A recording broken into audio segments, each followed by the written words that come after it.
When thinking about going full-time on the road, a lot of people get a school bus and build them things out and live in them. But are they secure? Here's what I found out.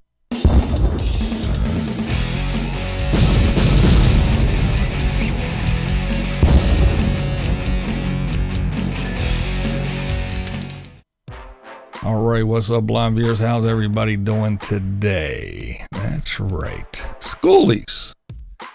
Are these things secure?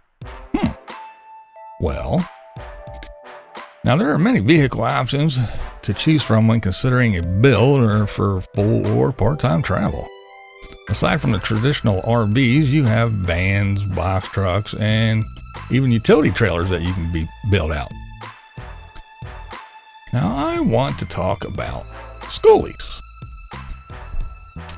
Whether it be full-size or a short bus, I question the security of these vehicles that are meant for toting kids around to and from school.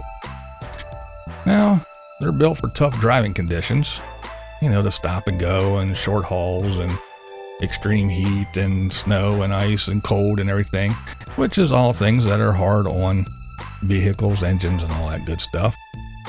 And they're built for carrying lots of weight, of course, all the seats and the kids and everything.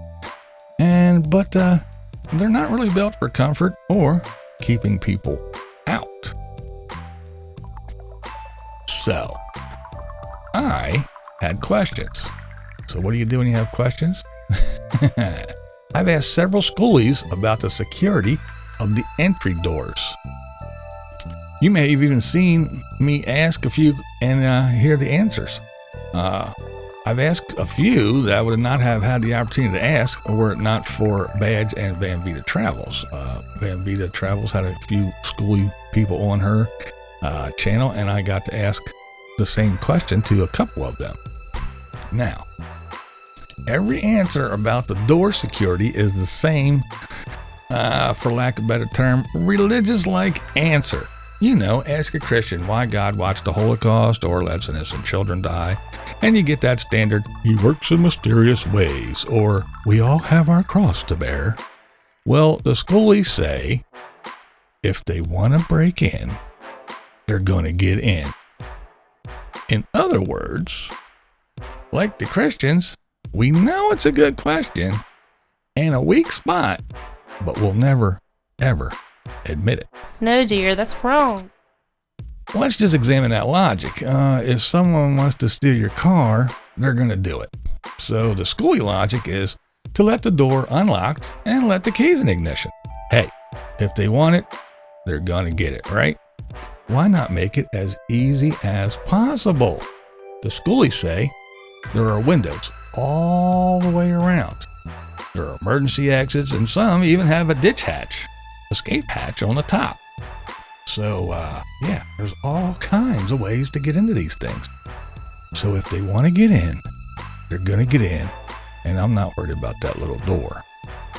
Now, to me, once you build it out, a lot of these entry points are covered up and have things like sinks and stoves and other obstacles in the way, and got curtains and shit to get tangled up in and all kinds of good stuff. Now, the entry door, however, is just that. It's an entry. It's not going to be blocked by stuff, and it's not secure. Let's just take a look at a bus door. Hell, those little rubber flaps, they don't even keep air out. You can put your hand right through in there, in between them little rubber flaps, effortlessly. You can even put a pole or something in between there and push it in and grab that little lever or push buttons and do all kinds of stuff in there. Easily. I know what you're going to say. But BB, they probably build some other type of door. Well, I asked that. I was never told, oh, that door is shit, I built a secure door. Nope. Just, if they want to get in, they're going to get in. Some say they have some sort of lock, but, mostly it's just pointing out the endless list of entry points. And that list goes on and on and on. So what's my takeaway from all this? Since I had this question, I was so curious and inquisitive. I wanted to know. So here it is. Well, first I'm reminded of Heat Seeker bus. Good old Pierre. That's right. His bus was broken into in New Orleans. Didn't take much effort to get in either. And the other thing is criminals, that's easy for me to say, right? Criminals are lazy and opportunistic. If there's a car with the windows down and there's another car that's all locked up tight, yep, they're going to go the quick, easy route. If there's an RV and a bus, yep, they're going to go for the bus. From the mouths of the skoolies themselves, not my opinion, from the skoolies, if they want in, they're going to get in. And then they take 5 minutes to list the endless other entry points.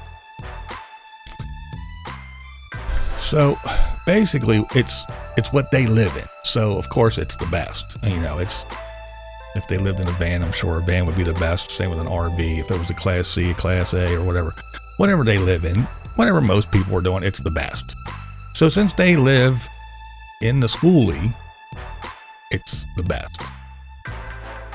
Now they'll never come out and admit that it's less than a good idea, but I hear them loud and clear. A school bus is the least secure thing next to a tent you can live in. Don't build a skoolie unless you are in it all the time with a weapon close by. And a skoolie isn't a good idea unless you're in the mountains with no people. But then the bears can just walk in. This is BlindViews, and that's the way I see it. What we do here is go back.